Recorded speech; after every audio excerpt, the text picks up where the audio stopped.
Tengan todos muy buenas noches, amados hermanos, sean todos bienvenidos a la casa del Señor. Es una alegría poderles ver a todos, podernos haber reunido acá en el nombre de nuestro Señor Jesucristo alrededor de la palabra de Dios. Vamos a continuar el día de hoy estudiando la primera epístola del apóstol San Pablo a Timoteo. Continuamos siempre en el capítulo 6 y vamos a seguir siempre leyendo del versículo 12 al versículo 16. Capítulo 6, del versículo 12 al versículo 16. Dice la palabra de Dios y la leemos en el nombre del Padre, del Hijo y del Espíritu Santo. Pelea la buena batalla de la fe, echa mano de la vida eterna, a la cual fuiste llamado y de la que hiciste buena profesión en presencia de muchos testigos. Te mando delante de Dios, que da vida a todas las cosas, y de Cristo Jesús, que dio testimonio de la buena profesión delante de Poncio Pilato, que guardes el mandamiento sin mancha ni reproche hasta la manifestación de nuestro Señor Jesucristo, la cual manifestará a su debido tiempo el bienaventurado y único soberano, el Rey de reyes y Señor de señores, el único que tiene inmortalidad y habita en luz inaccesible, a quien ningún hombre ha visto ni puede ver. A Él sea la honra y el dominio eterno. Amén. Vamos a orar. Señor, te agradecemos por permitirnos estar hoy aquí, reunidos en la familia de la fe, en la casa de Dios. Gracias, Padre, porque tú nos permites conocer tu palabra. Tú nos has dado de tu Santo Espíritu, nos has llenado de tu Santo Espíritu y nos permites escuchar estas palabras y que sean sembradas en nuestro corazón y que puedan germinar en nuestra vida. Te agradezco porque todo esto es una dádiva de Dios en Cristo Jesús, la cual hemos recibido solo por gracia, por medio de la fe. Te pido, Señor, que ahora seamos todos alentados, edificados, fortalecidos, que tu cuerpo sea edificado, que tu iglesia sea edificada. Ayúdame, Señor, a transmitir fielmente tu palabra. Te agradezco, Padre, porque todo proviene de ti. En el nombre de Jesús, amén. Pueden tomar sus asientos, hermanos. Como ustedes recordarán, desde el jueves pasado nos encontramos predicando bajo el tema la manifestación de nuestro Señor Jesucristo. La semana pasada nos enfocábamos en esta introducción de echar mano de la vida eterna. Hablábamos de que Pablo le estaba diciendo a su discípulo Timoteo que él debía de echar mano de la vida eterna, pero para una batalla. Y esta es una terminología que nos detuvimos un poco a entender. Esta es la buena batalla. Esta no es una batalla desde una perspectiva humana. Usted sabe que hay mucha filosofía, muchas opiniones. Si acá nos pusiéramos todos nosotros a dar nuestras particulares opiniones en distintos temas, yo le aseguro que hallaríamos muchos puntos en los cuales no estar de acuerdo y aún en inmadurez agarrarnos. Yo me podría ir desde el Barcelona y Real Madrid, que ya algunos ya se van enardeciendo, ¿verdad? Podría irme de cualquier cosa. Y entramos en política, ni se diga. Entramos en olvídese, ni voy a mencionar temas que nosotros los salvadoreños solemos ser bien sobrios en todos estos temas, yo lo sé, pero aún así, a pesar de toda esa madurez que nosotros destilamos, no le quiero tentar. Cualquier tema se puede volver un debate. Pero nosotros los creyentes, como dice también en Corintios, en la amonestación que está haciéndole Pablo a los corintios, que les dice, escucho que hay contiendas entre ustedes, el llamado de Pablo ahí es este mismo llamado. Hay una buena batalla, o sea, hay una batalla que es realmente buena. Y no la define usted, hermano, no la defino yo tampoco, no se preocupen, no le voy a imponer mi idea de lo que es una buena batalla. La buena batalla la define el Señor y la define en su palabra. Esa batalla debe de ser peleada. Usted no puede ser neutral en tal batalla. Usted no puede ser neutral, usted no puede decir, no, es que mira, es que yo creo que aquí vamos a balancearnos. No, la buena batalla de la fe es una batalla luz-tinieblas. Terminología de Génesis que se arrastra hasta acá el Nuevo Testamento, hasta el final de la Biblia. Luz-tinieblas. Usted, hermano, es llamado a ser luz. Usted, hermano, es entonces llamado a hacer retroceder, ¿qué cosa? Las tinieblas. Una meditación que yo hice desde hace muchos años, viendo el tema de cómo las tinieblas no pueden hacer retroceder la luz, es que yo siempre me quedaba pensando y decía, si yo enciendo el foco de mi cuarto, no hay manera que, si no hay otro elemento que obstruye la luz, la tiniebla empiece y haya un poder de las tinieblas que haga retroceder la luz. ¿Ha visto usted una oscuridad que invade una luz? No la ha visto. Lo que usted ha visto es tal vez algo que opaca la luz. Una nube, por ejemplo, se pone sobre el sol. Nosotros sabemos que nuestra tierra está girando y los días nos proveen una noche. Por ende, el sol es ocultado de nosotros y nos quedamos con la lumbrera menor. Pero constantemente la luz aparece y las tinieblas son completamente barridas. Entonces la buena batalla es una batalla en la cual usted juega el papel de la luz. Y para usted pelear esa buena batalla, usted debe echar mano de la vida eterna. Si estamos hablando en terminología de una buena batalla y que para esa batalla yo voy a echar mano de la vida eterna, muchas analogías pueden ser inferidas de acá. Una de ellas es la que encontramos en Hebreos 12, por ejemplo. Puesto los ojos en Jesús, el autor y consumador de la fe. Entonces la vida eterna acá funciona como aquello que yo miro, a lo cual yo voy a llegar, a lo cual yo voy a alcanzar y que me impulsa a seguir en la carrera. Pero también hay un aspecto más bélico en este contexto. La vida eterna es un arma. Y usted toma la vida eterna y batalla en medio de esta vida, blandiendo la vida eterna que nosotros vimos en el sermón pasado, que está íntimamente relacionada con la fe en Cristo Jesús que usted tiene. Si usted ha creído en Cristo Jesús, veíamos la semana pasada, usted es ya partícipe de la vida eterna. Usted ha sido ya pasado de muerte a vida. Y por ende, todo lo que usted ahora vive en la carne, lo vive ¿cómo? Lo vive en la fe en el Hijo de Dios. Usted está viviendo de esa manera. Usted está ya blandiendo la vida eterna en este mundo. Una vida eterna en la cual usted sabe que Cristo Jesús reinará por siempre. Y usted está blandiendo ese reino en medio de este mundo caído. Por ende, esta es una batalla real, es una batalla muy, pero muy encarnecida, pero al mismo tiempo, hermano, para aquellos que están llenos del Espíritu Santo de Dios, debe de ser una batalla llena de aliento. Es Dios el que está haciendo la obra. Cuando Él trae la luz, las tinieblas retroceden.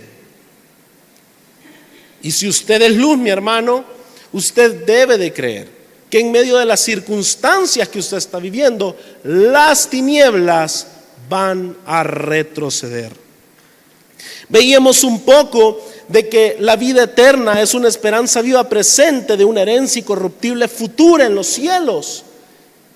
Hablábamos de eso, es cierto, es una herencia incorruptible en los cielos, pero nosotros en el presente vivimos como aquellos que están pensando en desde ya hacer visible esa heredad.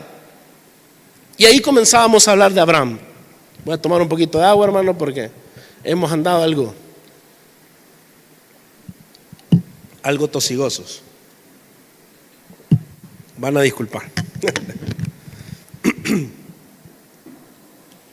Comenzábamos a hablar de Abraham ahí.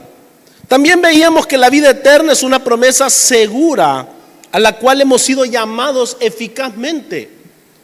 Abraham recibe un llamado eficaz. Nosotros veíamos que él creyó y le fue contado por justicia.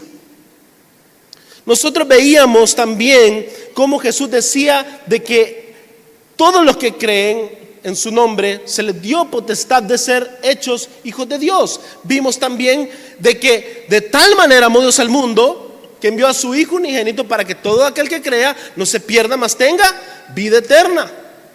Veíamos también de que el que cree no es condenado, pero el que no cree ya ha sido condenado. Y hablábamos también de cómo esta fe de la cual el Señor está hablando es una fe completamente activa, intencional del corazón. Es algo que nos impulsa a la obediencia, de tal manera que en Juan 3:36 ya no se habla de creer como en el 16 o en el 17, sino que se habla de obedecer. Esas son las traducciones que tiene la Biblia de las Américas. Usted se va a dar cuenta, esa es la elección que hicieron estos traductores. Y yo creo que es una muy buena elección. Nosotros también veíamos entonces que el llamado de la vida eterna es un llamado que es equivalente al llamado a la fe en Jesucristo. Y Pablo hace la referencia de la profesión ante muchos testigos del bautismo de Timoteo. Esto es algo interesante porque entonces lo que está haciendo Pablo es aterrizando esto a la vida de Timoteo, a una profesión en su vida delante de muchos testigos. Este día vamos a ver cómo esto tiene una procedencia divina. Este testimonio de Timoteo realmente nace de una fuente mayor, pero no le quiero dar spoilers de esto.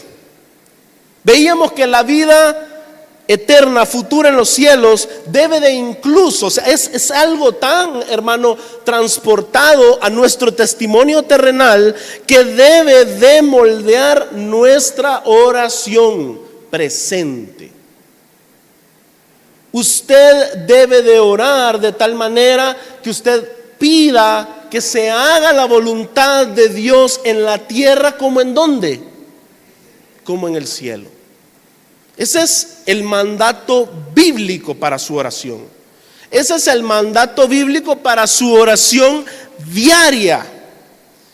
Si es cierto, mi hermano, no estamos en la gloria, es evidente. Si es cierto, mi hermano, este mundo está caído, es evidente. Pero también es cierto que nosotros somos los llamados de Dios, aquellos que andamos en luz y no tinieblas, y que estamos llenando la tierra del conocimiento del Señor.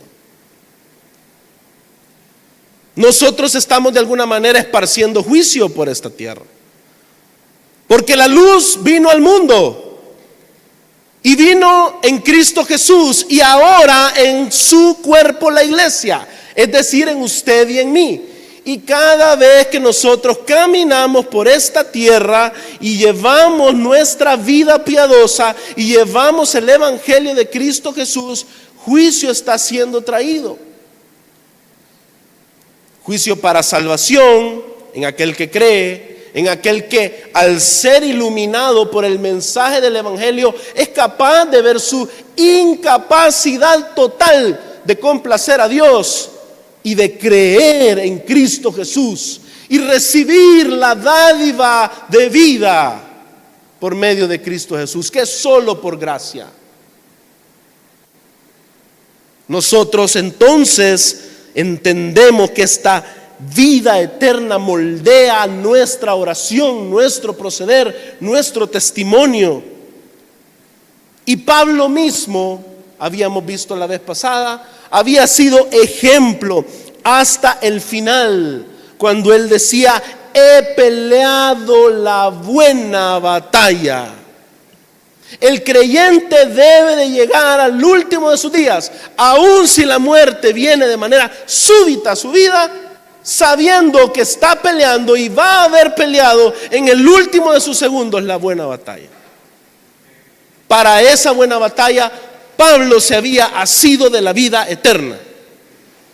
Todas las circunstancias terribles, históricas, que estaba viviendo el apóstol Pablo, de persecución, hermano, de angustia, de dolor, requerían que él tomara la vida eterna como un arma. Y usted, hermano, en medio de su esfuerzo diario, usted debe de asirse de la vida eterna. Usted debe de ver a Cristo Jesús, puesto los ojos en Cristo. El apóstol Pablo, el autor de Hebreos,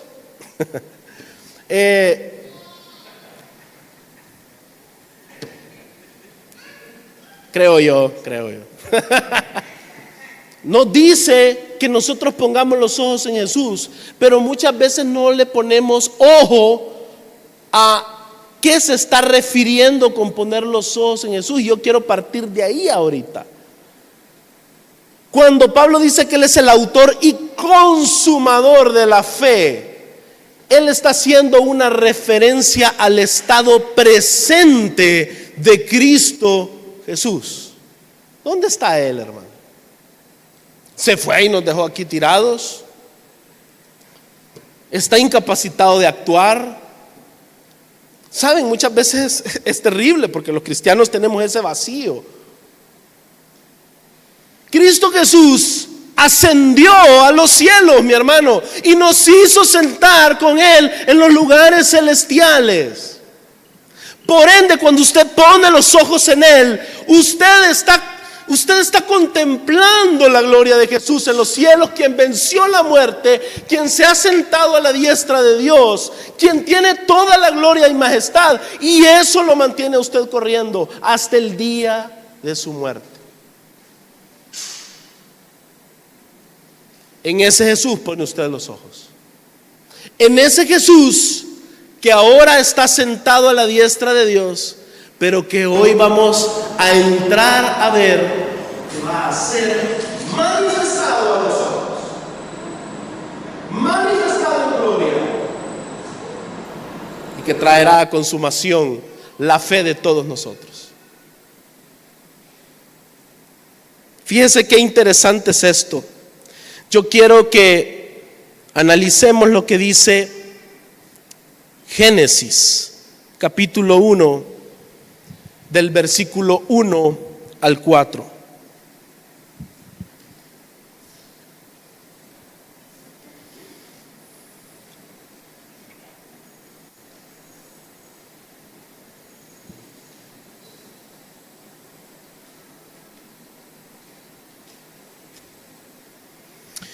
Dice la palabra de Dios en Génesis: en el principio Dios creó los cielos y la tierra. Póngale ojo a esa terminología. Esta es terminología revolucionaria en la literatura de esa zona, en esa historia. No hay un escrito de esta antigüedad que tenga sobre algún Dios algo tan audaz. Decir que en el principio Dios creó los cielos y la tierra. Es decir, mi hermano, las cosas visibles e invisibles fueron creadas por Dios. ¿Y fueron creadas de qué cree usted? Vino Dios y se trajo madera, y trajo martillos, y se fue a la ferretería a comprar algo. No. De la nada pronunció su palabra, el verbo, en quien fueron creadas todas las cosas, y por medio del Espíritu las cosas vinieron a existir. ¿Por qué? Porque las creó de la nada. En el principio Dios creó los cielos y la tierra.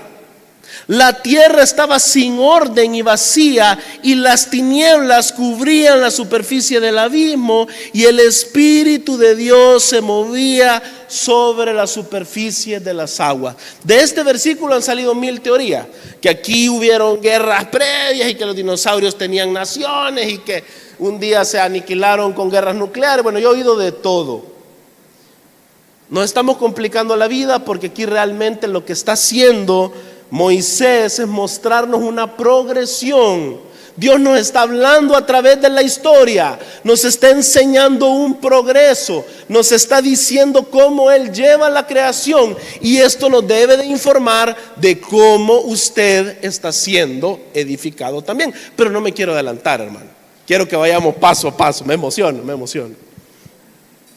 Va a disculpar, es emocionante esto. Fíjense que la tierra estaba sin orden y vacía. Bueno, incluso yo he escuchado, Dios es un Dios de orden, entonces esta no alguien tuvo que haber venido y hacer algo ahí. Hermano, Dios está enseñando un punto a través de la historia, y lo ha venido haciendo siempre. Cuando usted empieza a estudiar la Escritura, usted va viendo que la historia nos va diciendo cosas. Dios va en su palabra narrándonos historia, pero nos va diciendo cómo Él va a obrar. La tierra estaba sin orden y vacía, y las tinieblas cubrían la superficie del abismo, y el Espíritu de Dios se movía sobre la superficie de las aguas. Dios estaba en acción. Esto no significa que Dios no estaba en acción, simplemente Dios está obrando de una manera que usted y yo, que vivimos en el tiempo y en la historia, podamos entender y darle gloria. Para nosotros las cosas significan porque las vivimos, hermano. Mire qué lindo es Dios, que en su creación, a nosotros que somos creados, nos permite que Él, a través de la analogía en la creación, nos enseña estas cosas para que sean comprensibles para nosotros. Para usted no es comprensible cómo alguien es su mejor amigo si se lo acaba de informar ahorita. Si viene un viajero del tiempo y le dice: mira, fíjate que yo en el año 2054, para los que logren estar vivos en esa época, voy a ser tu mejor amigo. Ok, ¿a cuenta de qué? Invítame, ¿verdad? O préstame $100 que lo necesito. ¿A cuenta de qué? A mí no me consta que soy mi mejor amigo. Yo necesito historia.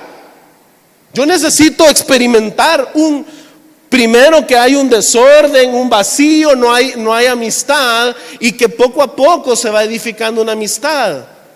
Así entendemos los seres humanos, y el lenguaje bíblico es el Señor hablándonos de esa manera. Esto significa que Dios está obrando, es decir, Dios está construyendo en su creación, y lo está haciendo de manera que usted y yo lo podamos entender. Así como usted entiende: esta es mi mamá, yo por eso desde que me acuerdo la miro, es mi mamá, yo la amo. En la historia usted aprendió eso. Así como usted también viene y el primer día que agarró un vehículo para manejar, usted no era nada diestro y ahora de memoria maneja. Esa historia le ha ido dando a usted un conocimiento y ha venido trayendo ese orden y ha ido quitando el vacío. El Señor obra de esa manera, porque de esa manera nosotros, seres creados que estamos en el tiempo, en el espacio, en la historia, entendemos. A eso se debe este versículo. No se debe a que Dios, soy Dios de orden, pero se me desordenó. No. Dios, el ser de Dios en su eterna existencia, no tiene ningún desorden y no necesita de ninguna historia. Pero usted y yo no estamos donde Él está. Me refiero, Él está en todo lugar, y aquí me metí en un lío ya. Pero usted y yo estamos del lado de lo creado. Y entonces usted y yo necesitamos ver estas cosas. Hay una progresión, y fíjese lo que continúa diciendo: el Espíritu de Dios se movía sobre la superficie de las aguas. Entonces dijo Dios, va paso a paso Dios: sea la luz, y hubo, ¿qué cosa? Luz. ¿Qué es lo primero que hace Dios? Crear la luz. Y fíjense lo que dice: Dios vio que la luz era buena. Y Dios separó la luz de las tinieblas. Es decir, Dios enseña lo primerito, luz, tinieblas, bueno, malo, lo primero que Él define en su creación. Dios vio que la luz era buena y Dios separó la luz de las tinieblas. Y Dios llamó a la luz día y a las tinieblas noche. Entonces, le guste o no le guste, como decía un presidente aquí. Hay día y hay noche. Si usted es ateo, si usted es shintoísta, si usted es cristiano, hay día y hay noche. Dios lo definió así. Hay día y hay noche. Y Dios dijo, hay día y hay noche. Curiosamente, los astros no han sido creados. Y eso es totalmente intencional, hermano. Esto, o sea, hay gente que se pone científica aquí. Mira, esto no puede ser. Aquí se nota que Moisés no sabía nada de ciencia. Dios lo que está diciendo es, ¿sabes qué? Yo soy, como dice en Isaías, el que anuncia lo por venir. Por ende yo digo, un día es esto, y después creo lo que a ustedes les va a definir el día. Ustedes hoy se han dado cuenta que yo les di un sol que les da luz. Pero ¿y quién cree que definió la luz? Dice el Señor, ¿verdad? La definí yo. Yo definí la luz. Yo definí que hay un contraste entre la luz y las tinieblas. Eso es lo que nos está diciendo el Señor. Luego yo definí que eso es día y eso es noche. Así de grande soy yo que anuncio lo por venir. Y fíjense lo que dice: y fue la tarde y la mañana un día. Y dice el Señor, este es un día. No hay astros. Esa es tarea de otro día. Si no, nos quedamos en la creación. No hay astros. ¿Pero por qué? Porque el Señor estaba creando primero las definiciones de todas estas cosas. Un día vamos a estudiar eso, hermanos. No es hoy. Pero lo que yo les puedo decir es que Dios mismo es quien lleva en progreso la creación, la lleva a ser completada y luego llega al séptimo día, el día de reposo. Es decir, Él hace que cada día su creación sea mejor que el día anterior. Cada día la creación posee más gloria. Y para que las mujeres digan amén, el último día es glorificada la creación, porque lo último que es creado es extraído del sueño profundo de Adán, su mujer.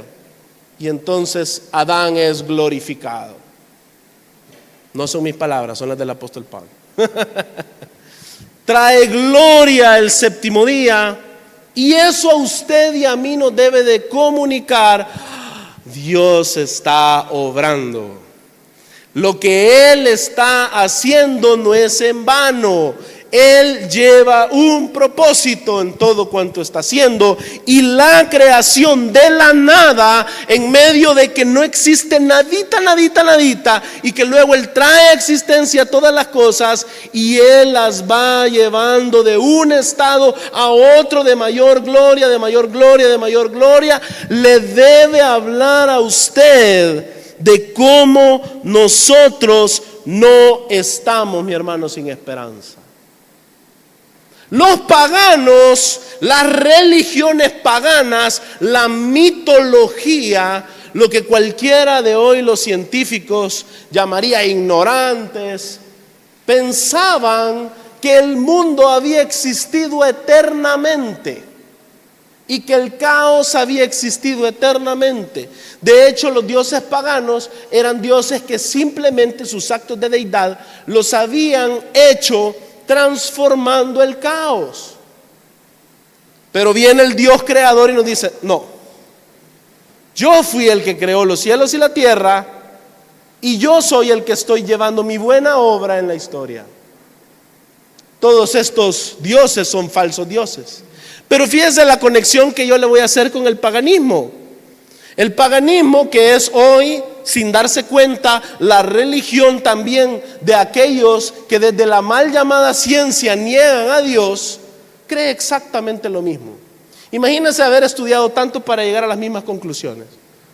El Big Bang, ¿de dónde viene? A saber, de alguna manera hay una existencia eterna y el caos es eterno. ¿Hacia dónde va el mundo? ¿Qué es la moral? ¿Por qué somos buenos y malos? ¿Y por qué me voy a portar bien entonces? Eso es lo que creían precisamente las naciones paganas que rodeaban a Israel. Toda la ciencia para venir a esta necedad.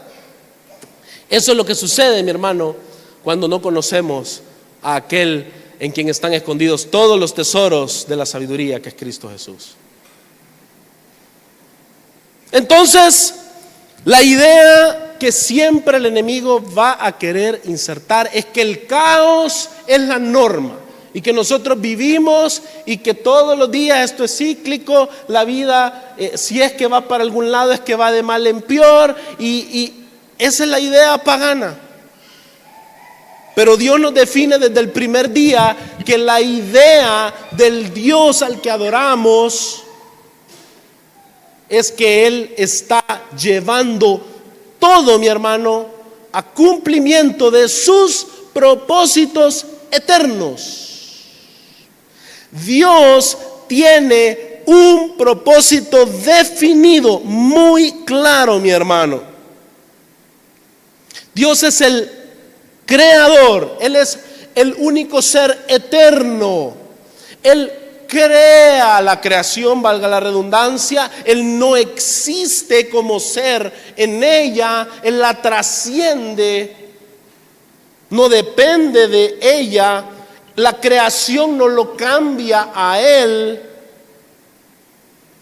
Y este Dios, que es el único Dios verdadero, a diferencia de los dioses paganos, es el que hace que la historia tenga un principio, mi hermano, como acabamos de leer, y un final decretado por Él.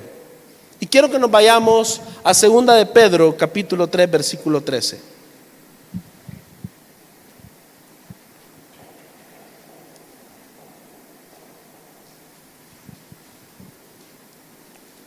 Segunda de Pedro, capítulo 3, versículo 13.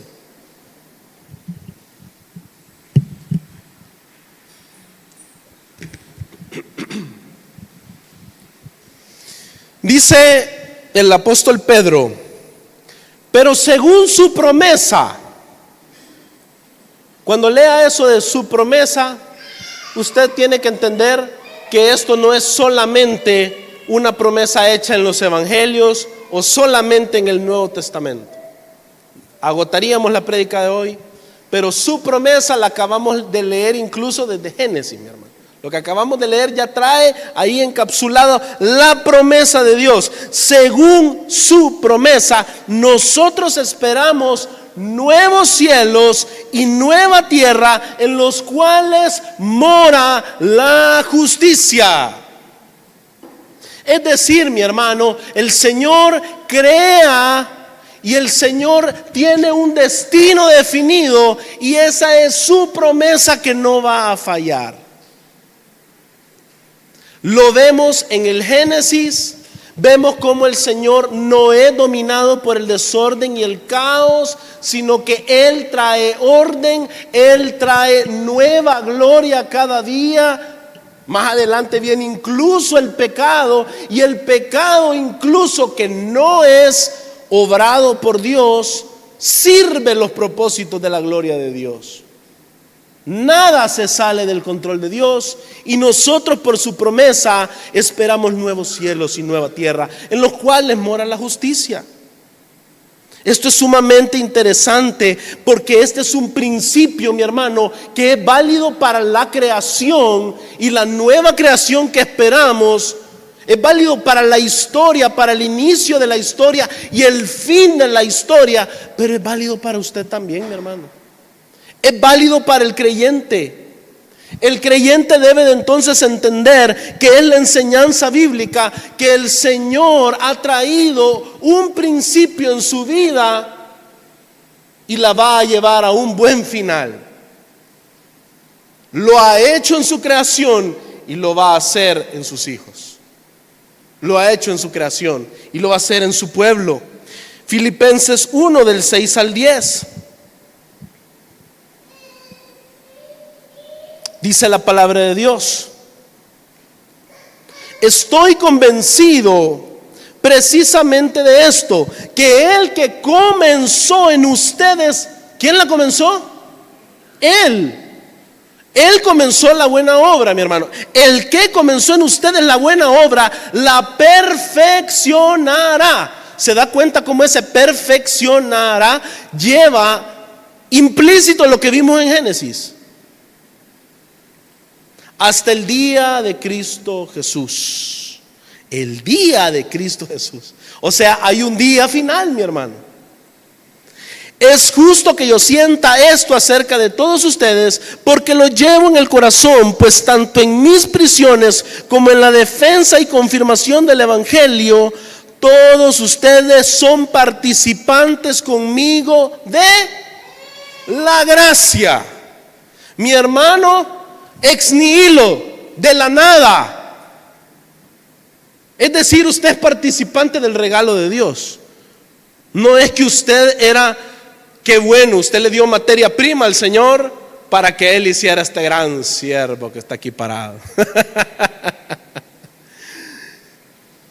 Usted y yo somos evidencia de la obra de Dios.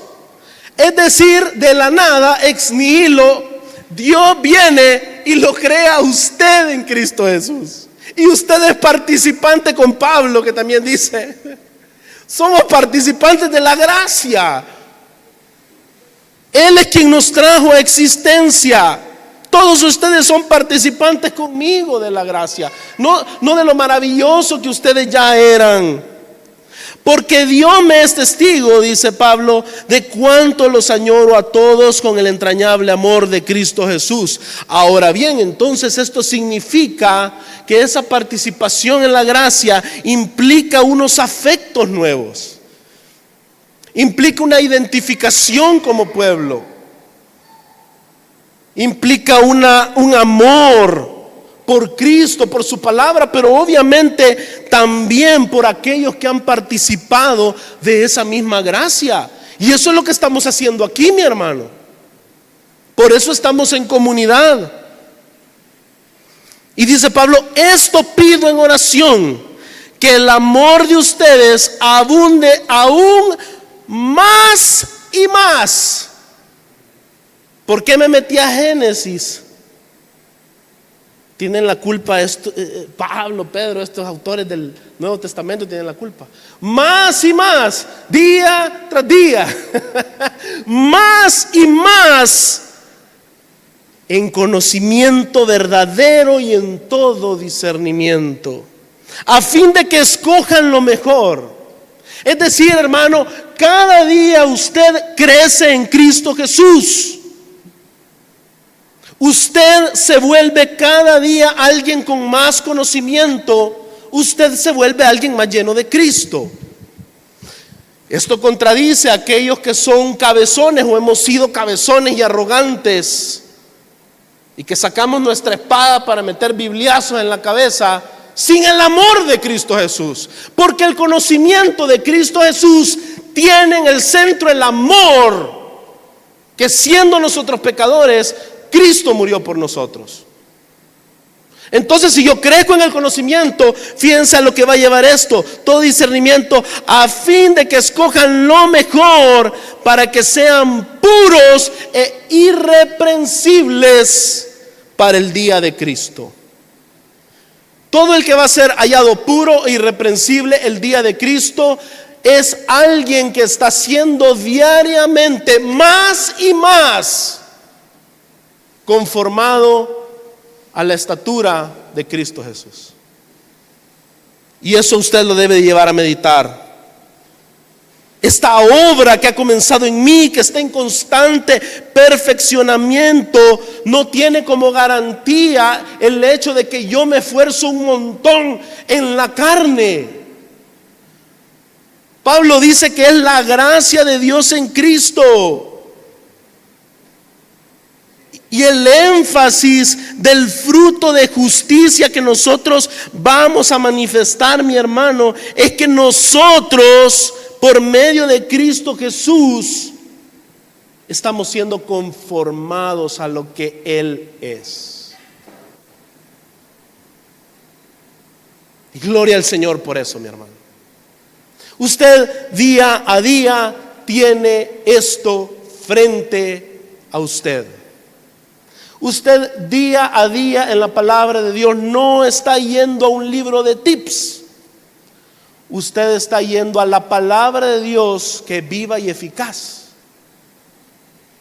Por ende, usted puede obrar en ella, porque usted es aquel que está siendo conformado por la obra del Espíritu a Cristo Jesús. Sus mandamientos ya no son gravosos, porque usted, mi hermano, ama a Cristo Jesús. Y entonces usted va a ser hallado irreprensible para el día de Cristo, otra vez, no por sus obras, sino porque usted es aquel que está identificado por la fe en Cristo Jesús. Si no, mi hermano, levantémonos de estas sillas, porque se chamusca este lugar en la santidad de Dios. Nuestra esperanza de estar aquí sentados es que Cristo murió y recibió la ira de Dios que correspondía sobre nosotros. Nadie tiene un derecho aquí. Si somos algo es en Cristo Jesús. Y vamos a ser hallados irreprensibles por Cristo Jesús, y esa es nuestra esperanza. Y eso nos debe de mantener cada día felices, batallando, hermano. Porque cada día creceremos más y más. Usted es nueva criatura en Cristo Jesús. Segunda de Pedro 1, del 3 al 9.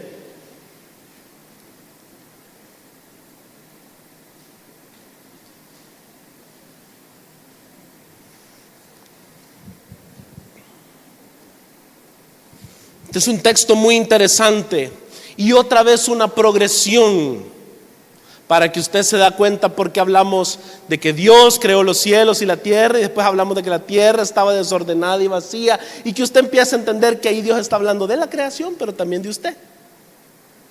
Y ya va a dejar de pensar en dinosaurios y va a decir: yo estaba desordenado y vacío, pero el Espíritu de Dios se movía sobre mí.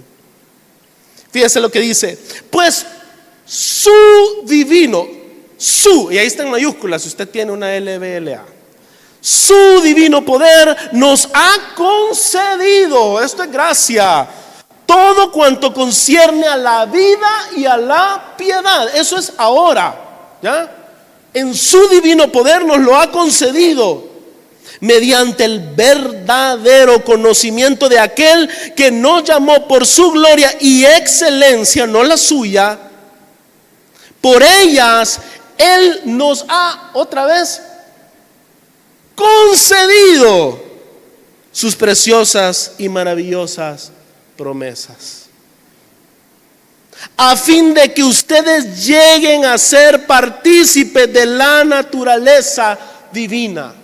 Mi hermano, esto es una doctrina que se le llama teosis, es la participación de la naturaleza divina, no en el sentido que usted se va a volver un diosito, no, pero en que en unión a Cristo Jesús usted va cada día a ser más conformado a Dios, de tal manera que cuando Él vuelva, usted va a habitar seguro al lado de Él.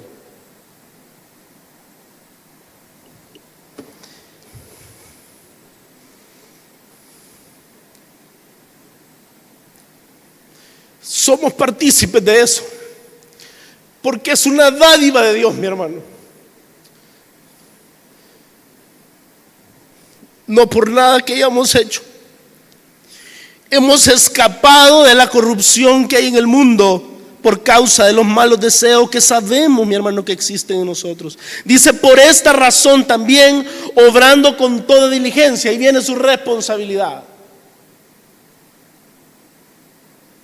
Aquellos que han recibido estas dádivas obran ¿cómo? Con diligencia. Mi hermano, cuando usted crece más y más en el conocimiento de Cristo Jesús, usted obra más y más en diligencia. Pedro le hace este llamado a aquellos que han nacido de nuevo. No se lo está haciendo a gente que está haciendo un curso de superación personal, porque eso sería un fracaso. Pueden ser diligentes por lo que habíamos visto. Son sus preciosas, maravillosas promesas que Él nos ha concedido. Y por eso nosotros podemos escapar de esos malos deseos. Y obrando con toda diligencia, dice, añadan a su fe virtud, y a la virtud conocimiento, al conocimiento dominio propio, al dominio propio perseverancia, y a la perseverancia piedad, a la piedad fraternidad, y a la fraternidad amor. Hay algo sumamente interesante en este listado. Es otra progresión.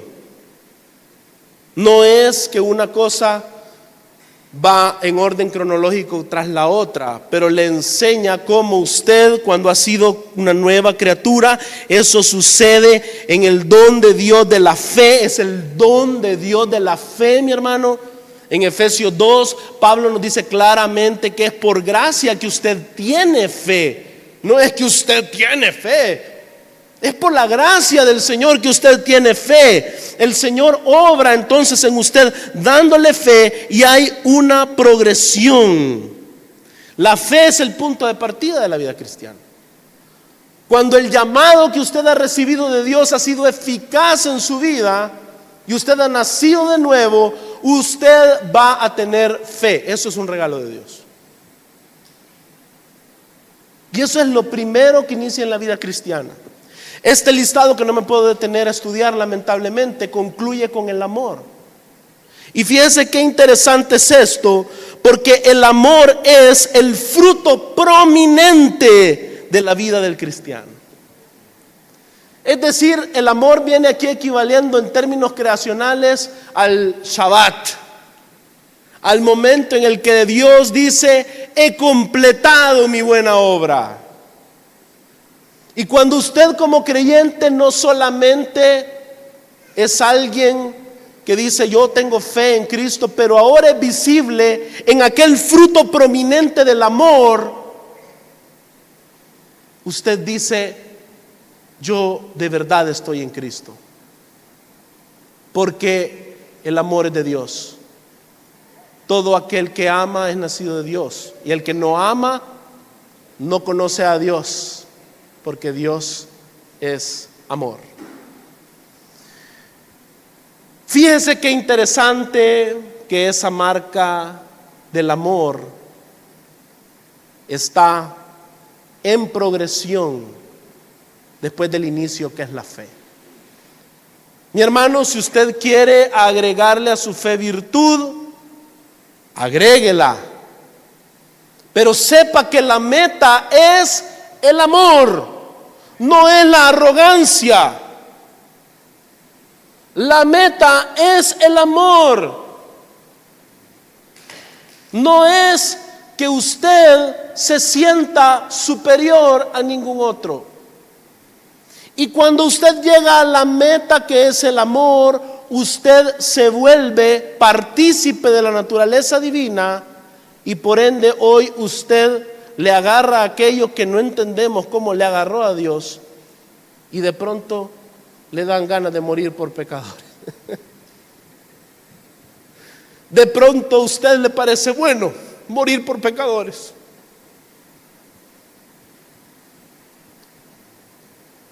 Y usted empieza a amar a pecadores como usted.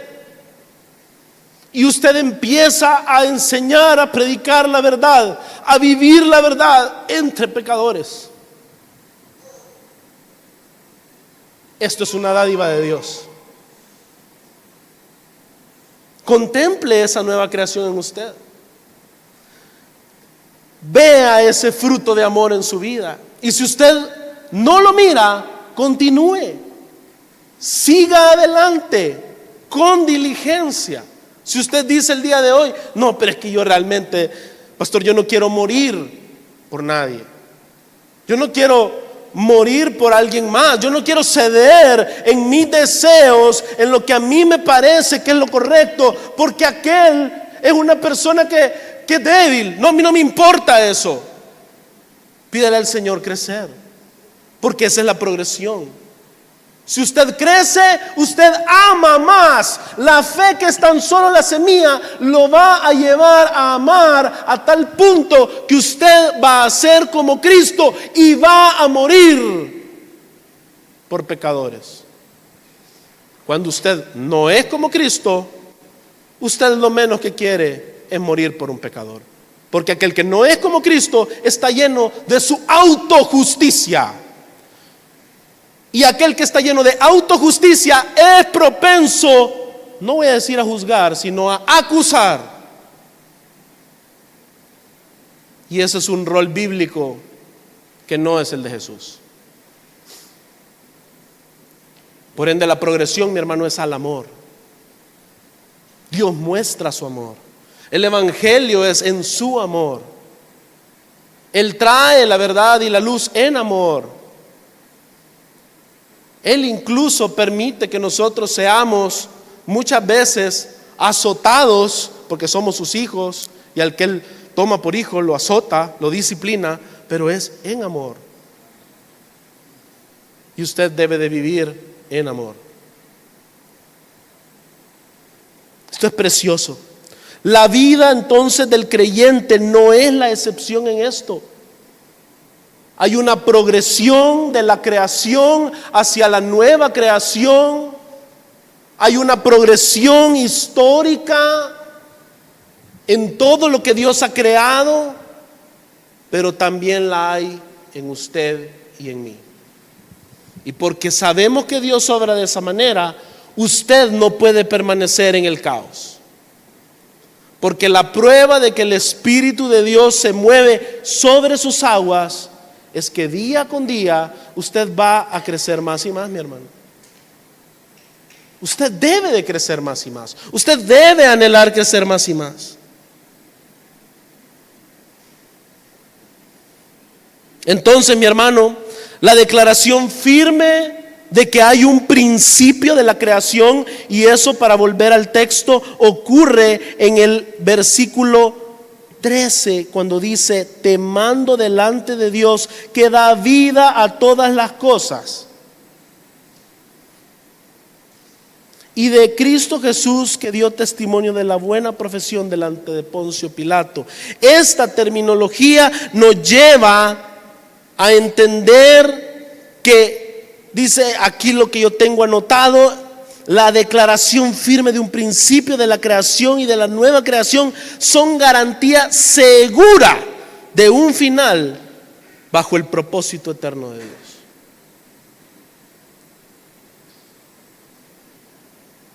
Apocalipsis 21 del 1 al 8, mi hermano, yo quiero que lo veamos.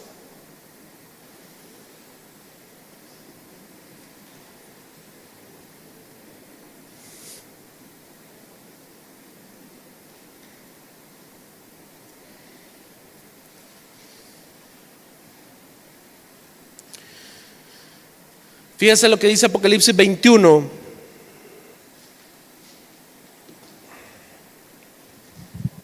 Del 1 al 8.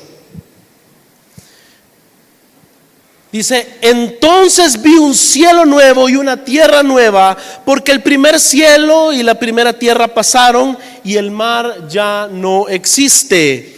Y vi la ciudad santa, la nueva Jerusalén, que descendía del cielo de Dios, preparada como una novia ataviada para su esposo. Entonces oí una gran voz que decía desde el trono: el tabernáculo de Dios está entre los hombres, y Él habitará entre ellos, y ellos serán su pueblo, y Dios mismo estará entre ellos. Él enjugará toda lágrima de sus ojos, y ya no habrá muerte, ni habrá más duelo, ni clamor, ni dolor, porque las primeras cosas han pasado. El que está sentado en el trono dijo: yo hago nuevas todas las cosas. Y añadió: escribe, porque estas palabras son fieles y verdaderas. También me dijo: hecho está. Yo soy el alfa y la omega, el principio y el fin. Mi hermano, Cristo Jesús es el alfa y la omega, el principio y el fin. Eso significa que también lo es en la vida de sus escogidos. Al que tiene sed, yo le daré gratuitamente de la fuente del agua de vida. El vencedor heredará estas cosas, y yo seré su Dios, y él será mi hijo. Pero los cobardes, incrédulos, abominables, asesinos, inmorales, hechiceros, idólatras y todos los mentirosos tendrán su herencia en el lago que arde con fuego y azufre, que es la muerte segunda. Mi hermano, nosotros vemos claramente que el hecho de que el Señor haya creado las cosas, les haya dado forma, haya establecido la historia, haya enviado en medio del pecado en el cual la humanidad cayó a su mismo Hijo para redimirnos, para salvarnos, para morir en una cruz, pagando el precio de sus faltas y de las mías. El hecho que Él haya resucitado al tercer día, trayendo una nueva creación a inauguración, nos debe de indicar que el Señor va a cumplir estas cosas. Los nuevos cielos y nueva tierra son certeros, como es certera la nueva vida que usted tiene ya, mi hermano. Por ende, usted mira estas cosas y dice: el Señor me da de beber gratuitamente de la fuente del agua de vida. Y así será plenamente cuando habitemos con Él. El vencedor heredará estas cosas. Y otra vez, mi hermano, el vencedor es terminología de batalla. Es decir, la buena batalla de la que le está hablando Pablo a Timoteo. El vencedor será el que heredará estas cosas, y Él va a ser su Dios, y nosotros vamos a ser sus hijos. Pero luego están los cobardes, los incrédulos, abominables, asesinos, inmorales, hechiceros, idólatras y todos los mentirosos. Ellos van a tener una herencia en el lago que arde con fuego y azufre, que es la muerte segunda. Mi hermano, esto es en serio. Si usted verdaderamente es alguien que ha participado de la nueva creación, usted va a ser también entonces partícipe en el día final de la gloria de Cristo Jesús. Pero si usted no ha participado de este nuevo nacimiento, si usted no ha puesto su fe en Jesucristo, usted tiene una herencia bien diferente.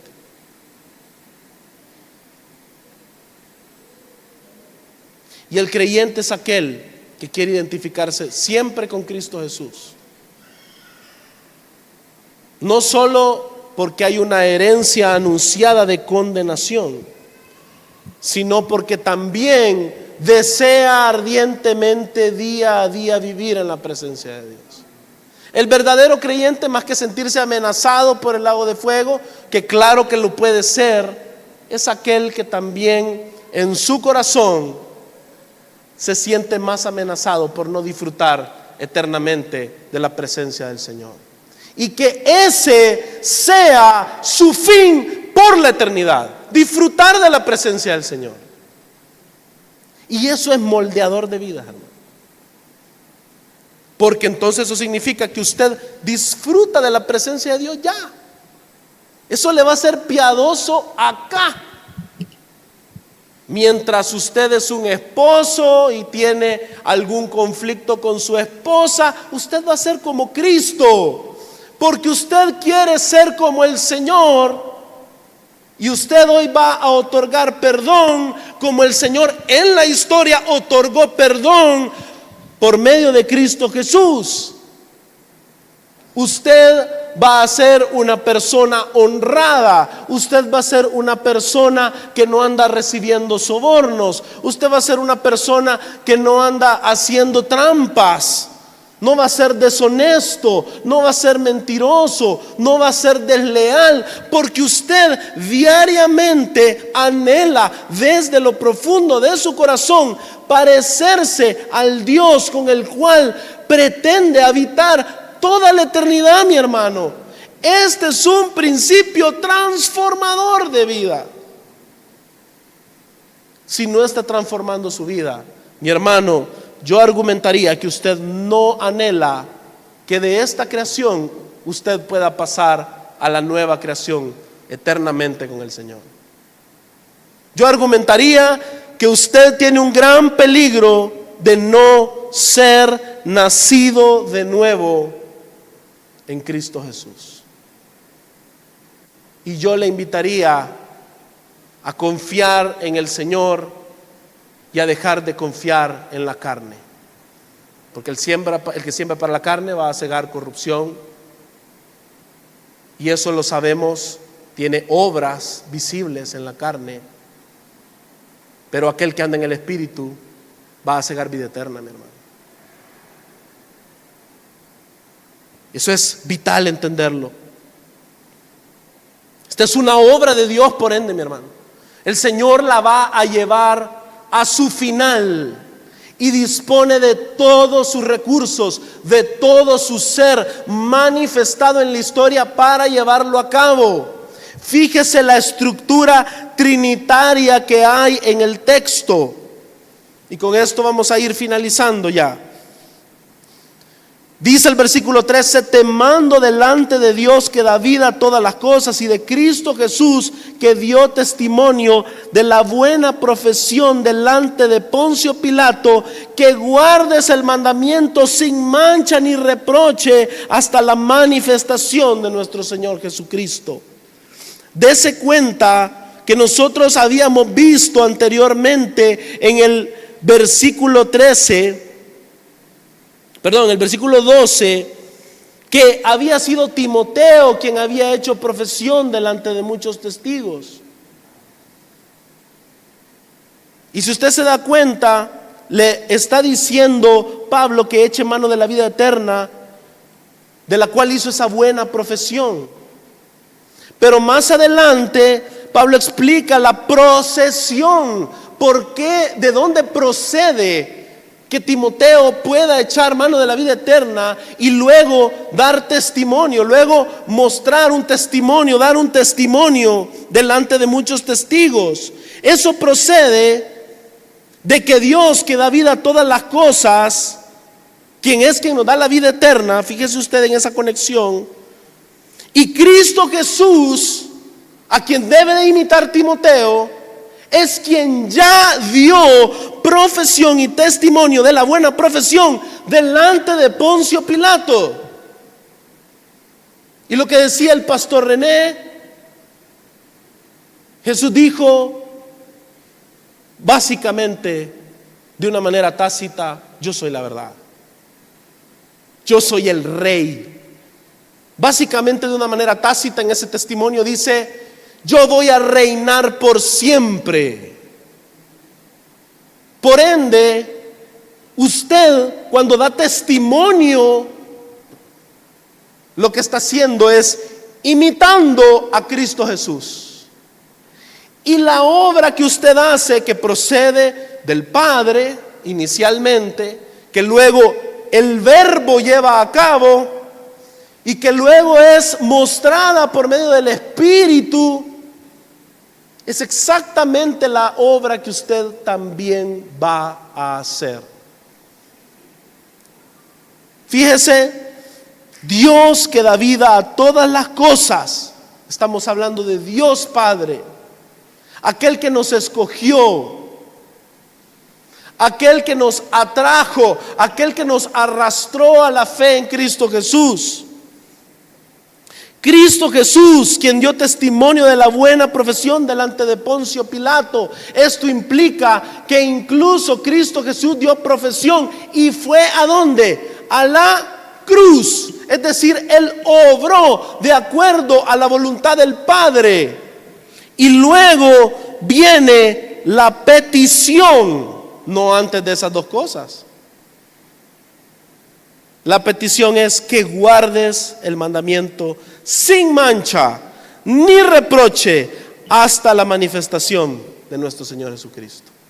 Esa es la obra del Espíritu. Pablo le está diciendo, Dios creó todas las cosas, de Él procede tu llamado, de Él procede tu elección. Cristo Jesús, aquel que dio testimonio, es el Verbo de Dios.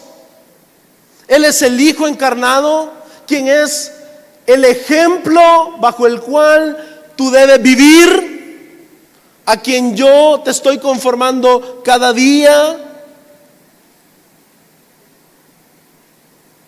Él es tu ejemplo, pero ahora tenés la capacidad de obedecer la orden de guardar el mandamiento sin mancha ni reproche. ¿Por qué?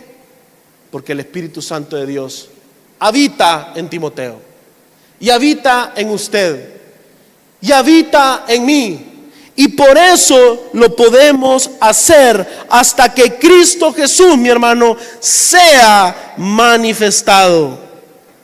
La manifestación, mi hermano, de Cristo Jesús es entonces el fin, es el propósito de la historia. Es aquello en lo que verdaderamente va a ser mostrado de manera plena y perfecta lo que usted ahora vive y lo ve en sombras. Esa vida en santidad que usted hoy está peleando por vivir será plenamente manifestada. Usted va a dejar de pelear con sus deseos carnales. Usted va a hallar esperanza y victoria completa cuando Cristo Jesús sea manifestado. Él es el fin de todas estas cosas. Y yo quiero que nos llevemos eso muy claro en nuestras mentes. No podemos nosotros, mi hermano, esperar que esa manifestación nos sea favorable si el proceso no nos agrada, si el proceso no nos invita a seguirle, si el proceso nos invita más bien a huir y a escapar, porque eso significa que entonces yo no he venido a la vida eterna, yo no he venido a la fe. Sé que nosotros no somos de los que retroceden, hermano. Sé que nosotros somos de los que hemos creído para vida eterna.